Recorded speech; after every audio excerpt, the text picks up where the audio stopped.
Bueno, jóvenes, como ya saben, y esto también ya estuvo, ya les adelanté en el primer día de clases, ya el tema 2 que nos toca avanzar en este curso es el tema de estequiometría básica, ¿no? Ya.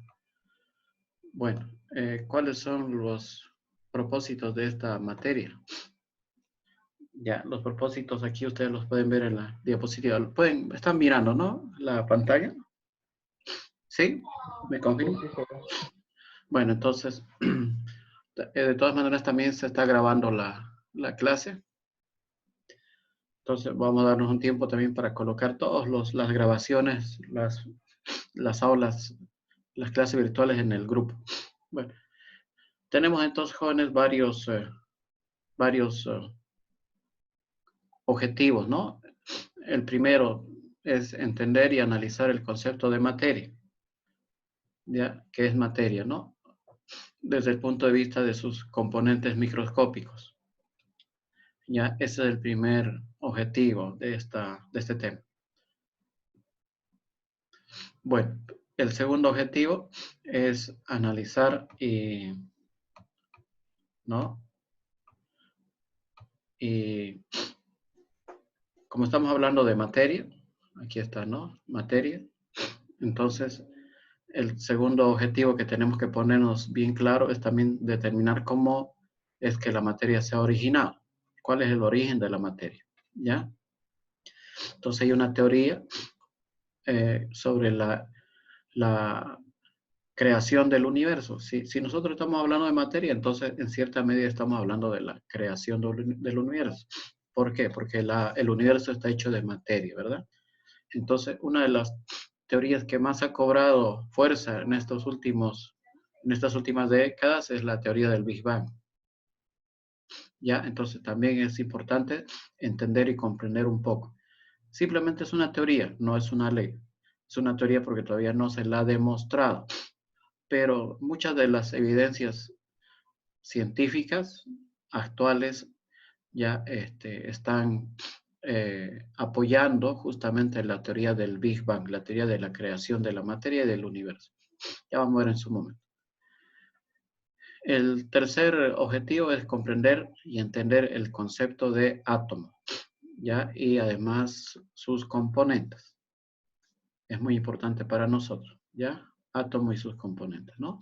Después tenemos el siguiente objetivo, es entender el concepto de masa atómica y masa molecular, ¿ya? En función a la estructura del átomo, ¿ya? Y además hacer una relación entre estos conceptos de masa atómica y masa molecular, ¿no? Relacionarlas, jóvenes, con las unidades de masa física, ¿no? De masa, es decir, el kilogramo, el gramo, la libra, la tonelada.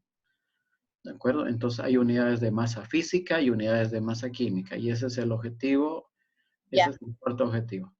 ¿De acuerdo? Después, jóvenes, tenemos el concepto de mol, que es una unidad de masa física.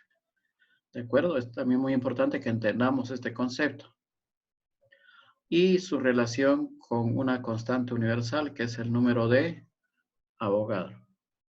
¿Ya? Ahí está. Luego, jóvenes, aplicar todos estos conocimientos, ¿no? Todos estos conocimientos para hacer ¿qué? Para, por ejemplo, hacer conversión de unidades. Aquí está, ¿no? Esta es otra meta que tenemos aquí, que es convertir unidades de masa física a unidades de masa química.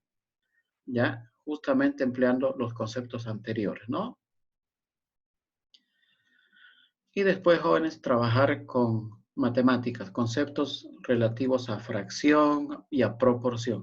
Ustedes saben que en química, o deben de saber, mejor dicho, ¿no? Que en química la parte operativa todo es manejo de fracciones y de proporciones, ¿no? Sí. El que no sabe trabajar con proporciones seguramente va a tener muchos problemas, ¿no? En el momento de entender y resolver problemas de la química. Ahí está. Y el último es hacer ejercicios, ¿no?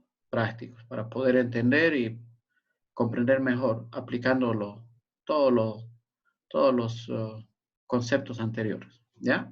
Ahí está. Estos son las competencias o los objetivos que tenemos que tener, ¿ya? No sé si alguien tiene alguna pregunta, alguna duda.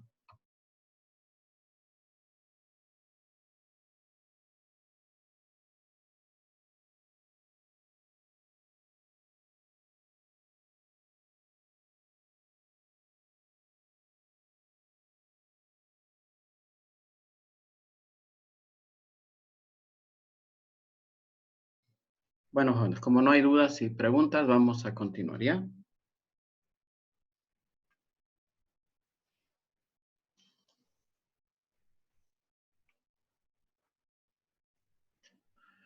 Bueno, entonces empezaremos, jóvenes, con la creación del universo. Pero primero, a ver, recordar el concepto de materia, ¿no? Que lo vimos en el anterior tema. Materia, acuérdense que es todo aquello que nos rodea, ¿no? Sí, ocupa un lugar en el espacio, tiene masa, contiene energía, tiene volumen y además también tiene la propiedad de la inercia, ¿no? Materia, jóvenes, es todo aquello que puede ser percibido por nuestros cinco sentidos. Podemos ver la materia, los objetos, ¿no? Podemos eh, sentir la materia cuando las tocamos con la mano. Podemos, en algunos casos, oler, ¿no? Cómo se percibe con el sentido del olfato algún tipo de material, ¿no? Sí.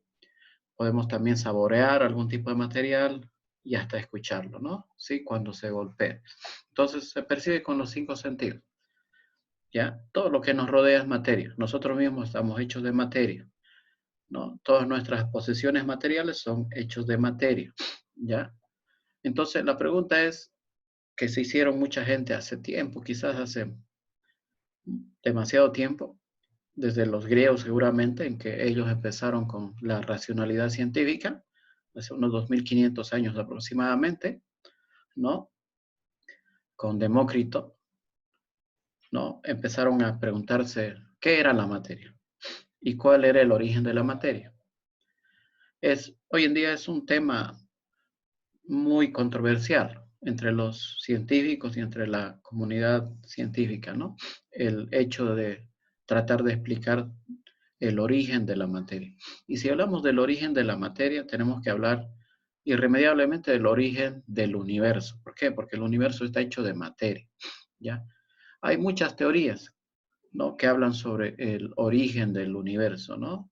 ¿Ya? Teorías que tienen connotación religiosa, connotación filosófica y obviamente connotación científica, ¿no? Ya, nosotros tenemos que ser prácticos. La última teoría de la creación del universo es la teoría del Big Bang, ¿no? La teoría de la gran explosión, ¿de acuerdo? Ahí en las diapositivas que están en el aula virtual les estoy pasando un link para que ustedes hagan una lectura sobre el Big Bang, ¿no? Ya. Pero en sí, más o menos resumiendo, ¿en qué consiste el Big Bang? En que aproximadamente hace unos 14, más exactamente unos 13.7 billones de años, ¿ya? Antes de eso no existía el universo, ¿ya? El, lo que antes se podía concebir como universo era simplemente la existencia de la nada, ¿sí? No existía ni el concepto de tiempo, ni el concepto de espacio, peor de materia. Entonces ocurrió una singularidad, ya así al menos se utiliza esta palabra tan quisquillosa, singularidad, que es una palabra únicamente para cubrir la ignorancia del ser humano, de los científicos, ¿no?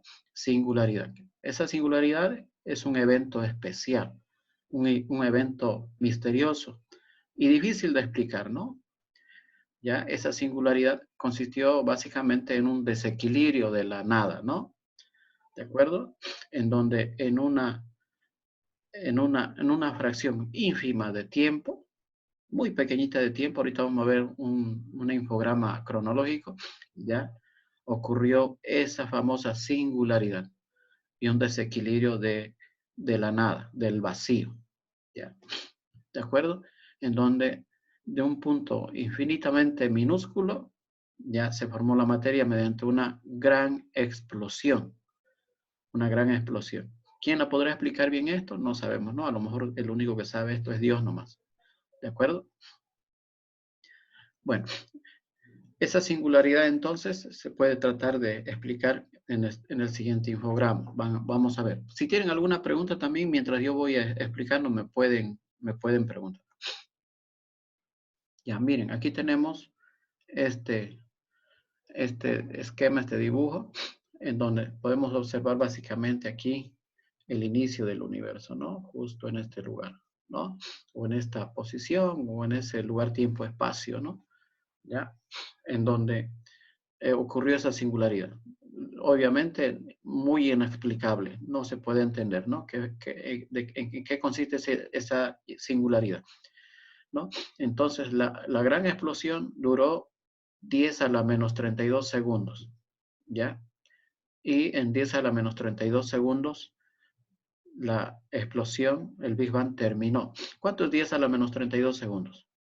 Es una cantidad de tiempo infinitamente pequeñita que no se puede imaginar uno, ¿sí? ¿De acuerdo? Entonces, una vez que empezó el Big Bang, tuvieron que pasar, ¿no? Una millonésima de segundo para que la primera forma de materia o exista, ¿no?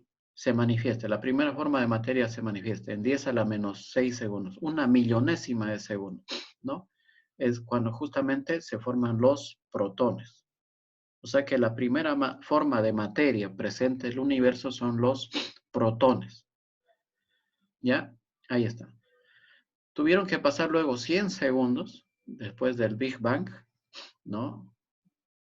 100 segundos es mucho, mucho tiempo comparado con la explosión, ¿no? Con el Big Bang, ¿no? 100 segundos es mucho mayor, ¿no? Para nosotros, obviamente, es un minuto y 40 segundos nada más, ¿no? ¿Ya? Pero en términos relativos, 10 o 100 segundos es mucho tiempo después de la gran explosión, ¿no? Entonces, después de 100 segundos, empiezan a formarse los primeros átomos conocidos en el universo. El hidrógeno en estado de plasma, es decir, los protones, ¿no? Los protones son hidrógeno plasmático, en otras palabras, ¿no? Esto es hidrógeno plasmático, ¿no? Y después de 100 segundos ya se empiezan a formar elementos un poco más pesados. Por ejemplo, el deuterio, que es un isótopo del hidrógeno, ¿no? El helio y el litio, ¿no? Son sintetizados, ¿no? Después de 100 segundos. De estos primeros átomos, el hidrógeno es el más abundante. Cerca del 95% de la materia del universo es el hidrógeno. El 4% es helio y me faltaría 1%. El 1% son todos los demás elementos de la tabla periódica, ¿no? Ahí está. Entonces, como los protones fueron los primeros en formarse, es evidente o es obvio, lógico pensar de que el hidrógeno es el primer átomo que se sintetizó en el universo. Por eso es que el hidrógeno es el elemento más abundante del universo. Y en una proporción muy grande, ¿no? Vuelvo a insistirles, el 95% de la materia en el universo, de la materia física conocida, ¿no? Es hidrógeno. ¿Ya? Ahí está. O sea que el hidrógeno es más o menos el 95% de toda la materia del universo. El 4% es helio, ¿no? El 4% es helio y el 1% son los demás elementos. Bueno, ahí está. Eso después de 100 segundos, ¿no? Ahora, tuvieron que pasar 100 millones de años. Aquí está, ¿no? Fíjense, 100 millones de años. Poquito tiempo, ¿no? No, demasiado tiempo, demasiado tiempo. 100 millones de años para que las primeras estrellas se enciendan. Es decir, los primeros soles empiecen a generar energía y luz, es decir, se enciendan, ¿no? ¿Ya? ¿Cómo se forman las estrellas? Se forman justamente por la agrupación y los cúmulos de hidrógeno, ¿no? ¿Sí? ¿De acuerdo? Entonces, todo ese hidrógeno tan abundante que hay en el universo, ¿no? Debido a una entidad, a una fuerza motriz grande que es la gravedad, ¿no? Sin la gravedad no existiría el universo. Entonces, la fuerza impulsora que origina la creación de todo lo que conocemos hoy en día es la gravedad. Entonces, ¿qué hizo la gravedad? La gravedad empezó a juntar todos los átomos de estos primeros elementos sintetizados, ¿no? Entonces, la gravedad empezó a formar a lo mejor primero pequeños cúmulos, ¿no? De hidrógeno, básicamente. Después a lo mejor nubes, ¿no? Y mientras se iban juntando los átomos después de mucho tiempo, 100 millones de años, se iban formando a lo mejor, ¿no? Planetas, digámoslo así, hechos de puro hidrógeno, ¿no? Y seguían pasando los años y el hidrógeno se iba acumulando. La fuerza de gravedad genera presiones inmensas, ¿no? ¿Sí? Presiones inmensas, ¿no? ¿De acuerdo? Mientras va aumentando la materia, la fuerza de atracción entre las partículas debido a la gravedad es mucho más grande, ¿no? Acuérdense de la fórmula de la fuerza de atracción gravitacional, ¿no? Aquí viene, lo vamos a escribir, ¿no? La fuerza entre dos partículas es igual a una constante, G, multiplicada por las masas, ¿no? La masa de la primera partícula por la masa de la segunda partícula, dividido entre la distancia al cuadrado. Ahí está la fuerza de atracción gravitacional. Entonces, si la masa aumenta, ¿no? Si esto aumenta, la fuerza también aumenta. Y si la distancia entre las dos disminuye, ¿no? Es decir, si el radio al cuadrado, la distancia entre esas dos partículas disminuye, yo tengo una partícula aquí y tengo otra partícula, la distancia entre esas partículas se llama R. Si esa distancia disminuye, como ocurre a escalas atómicas, el radio es muy pequeñito, entonces esta fuerza tiende a infinito, ¿no? Tiende a infinito, ¿de acuerdo?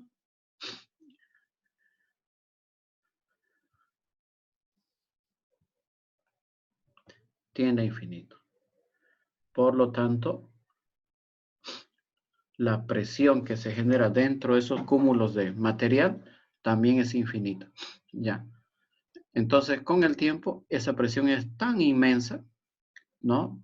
A lo mejor los primeros objetos en el, en el espacio eran planetas formados de mares de hidrógeno en estado líquido, ¿no? O a lo mejor no mares de hidrógeno, sino planetas sólidos con hidrógeno en estado sólido. Y en el centro de esos planetas la presión era tan grande, originada justamente por esa inmensa fuerza, en donde los núcleos de estos átomos empezaron a acercarse demasiado, ¿no? Los núcleos. Eso vamos a hablar más adelante del átomo. Entonces, aquí tenemos un núcleo, y si esto se iba juntando, entonces esos núcleos también se podían juntar debido a la gran fuerza que había de atracción. Y en ese momento, entonces, empieza una reacción de fusión nuclear. Fusión significa unir, ¿no? ¿Sí? Nos quedan 10 minutos para la primera sesión. Después nos reconectamos si se corta. Entonces, fue tan grande la fuerza de atracción entre las partículas que los núcleos empezaron a juntarse demasiado, ¿no? Y una vez que se juntaron demasiado, ya esos núcleos se fusionaron y es el momento en que se encendió la estrella en una reacción en cadena, una reacción nuclear, ¿no? Así se creó nuestro Sol, ¿de acuerdo? Nuestro Sol se creó hace unos 5, más o menos 5.000 millones de años, ¿no? Y está en la mitad de su vida útil. Así se encendieron entonces las primeras estrellas, ¿no? Debido a reacciones de fusión nuclear, ¿no? Eso ocurrió más o menos a 100 millones de años después del Big Bang. Listo, entonces en el universo, a 100 millones de años, lo único que había eran estrellas, nada más. No había planetas, no había asteroides, no había satélites, cometas, nada, ¿no? Solamente había estrellas. Después, jóvenes de 500 millones de años, ya se empiezan a formar las primeras galaxias, ¿ya? Las primeras galaxias, pero formadas únicamente por estrellas, ¿sí? Las primeras galaxias, 500 millones de años. ¿Ya? ¿De acuerdo? Después de 4 billones de años, algunas estrellas empezaron a morir, por aquí más o menos, ¿no? ¿Sí? Algunas estrellas empezaron a morir. O sea, ¿cuánto es la duración de una estrella? Mucho, mucho tiempo, dependiendo de su tamaño, ¿no? Y sus condiciones. Entonces, más o menos hace unos ya 4 billones de años, las estrellas empezaron a morir, ¿ya? No hace 4 billones, sino después de 4 billones desde que empezó el Big Bang, ¿no? Desde aquí. Las primeras estrellas empezaron a morir, ¿no? ¿Por qué? Porque todo su hidrógeno empezó a acabarse. Ya no había suficiente combustible nuclear para seguir encendidas. Los soles jóvenes, entonces, mediante el proceso de fisión nuclear, ¿no? Eso sería interesante que averigüen, ¿ya? Permite entonces unir núcleos. Entonces las estrellas son verdaderas fábricas de elementos, ¿no? En las estrellas ya se empiezan a formar los demás elementos, más helio, más litio, ¿no? Ahí se forman seguramente carbono, oxígeno, ¿no? Los primeros elementos, ¿no? Entonces las estrellas son las verdaderas fábricas de átomos o de elementos. Entonces cuando ya se acaba su hidrógeno, las primeras estrellas empiezan a morir. ¿Y cómo muere una estrella? Puede morir de dos maneras, ¿no? Una que se convierta en una supernova o otra que se convierta en un agujero negro. Ya cuando se convierte en una supernova es que esa estrella no aguanta, ¿no? La, la presión inmensa que tiene, se apaga la estrella y revienta, ¿no? Regando material por todo el universo. Esa es una supernova. Y la otra es que la estrella se comprime tanto, ¿no? Una estrella gigantesca. Por ejemplo, nuestro Sol, que ustedes no se imaginan cuán grande es, dicen que cuando muera, de aquí a otros 5.000 millones de años, o 5 billones de años si quieren, ¿no? Eh, se va a comprimir al tamaño de una naranja y si no revienta en una supernova, se va a convertir en un agujero negro. Entonces, esas dos posibilidades existen para las estrellas. Entonces, la mayoría de las estrellas decidieron convertirse en supernovas. Se apagan y revientan, ¿no? Y al reventar, ¿qué hacen? Generan polvo de estrellas, ¿no? Material, riegan material por todo el universo. Y de ahí entonces es de que de ese material, debido nuevamente a la fuerza motriz que es la gravedad, ¿no? Se empiezan a formar ya los planetas, ¿no? Los planetas, los satélites, los cometas, los asteroides, ¿no? De, que son el residuo, ¿no? De las estrellas. Ustedes mismos están hechos jóvenes de materiales que han sido fabricados en un sol, ¿no? Nosotros estamos hechos básicamente de carbono, hidrógeno, oxígeno y nitrógeno. ¿Y dónde fueron sintetizados esos elementos? En una estrella. ¿Ya? Ahí está. Bueno, entonces sigamos. Ya. Después de 8 billones de años, aquí, ¿no? La expansión cósmica empieza a acelerarse, ¿no? Empieza a acelerarse, ¿de acuerdo? Debido a fuerzas todavía de naturaleza desconocida. Hay un ejemplo, una idea que se llama energía oscura, eso lo vamos a ver ahorita, y materia oscura, ¿ya? Son dos conceptos que también son de naturaleza desconocida, ¿no? Y tema de debate. Después de 9 billones de años de que se creó el universo, nuestro sistema solar se forma. Ahí está, ¿no? Ahí está. 9 billones de años. Nuestro sistema solar se forma. ¿De acuerdo? Ingeniero, disculpe, ¿qué fue lo que pasó después de 8 billones de años? Empieza la expansión cósmica, ¿ya? Aumenta el volumen del universo, ¿no? ¿Debido a qué? A estos dos conceptos que se llama energía oscura y materia oscura, ¿ya? Que hasta ahora no se sabe muy bien también, por si acaso, ¿no? No se puede explicar, peor yo, ¿está bien? Entonces, es un fenómeno raro, la expansión cósmica. ¿Por qué se expande? ¿Por qué aumentó el tamaño del universo? ¿No? Bueno, obviamente la cantidad de materia creada no aumentó, sino lo que aumentó fue la separación entre entre las galaxias, entre los sistemas planetarios y toda la materia, ¿no? ¿Ya? Bueno, entonces después de 9 billones de años que se creó el universo, empieza ya y se forma nuestro sistema solar, ¿no? Nuestro sistema solar, ¿ya? Ahí está. Y hoy en día estamos aquí,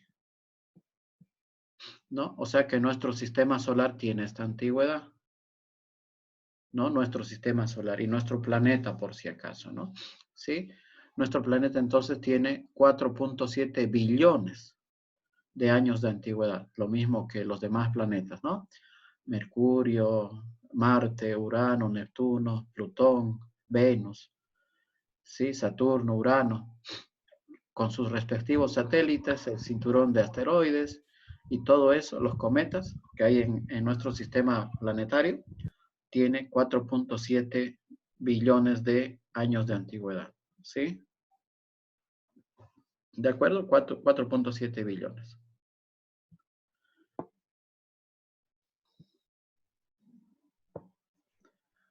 La diferencia, ¿no? Entre el tiempo actual 13.7 menos 9, ¿no? Serían 4.7.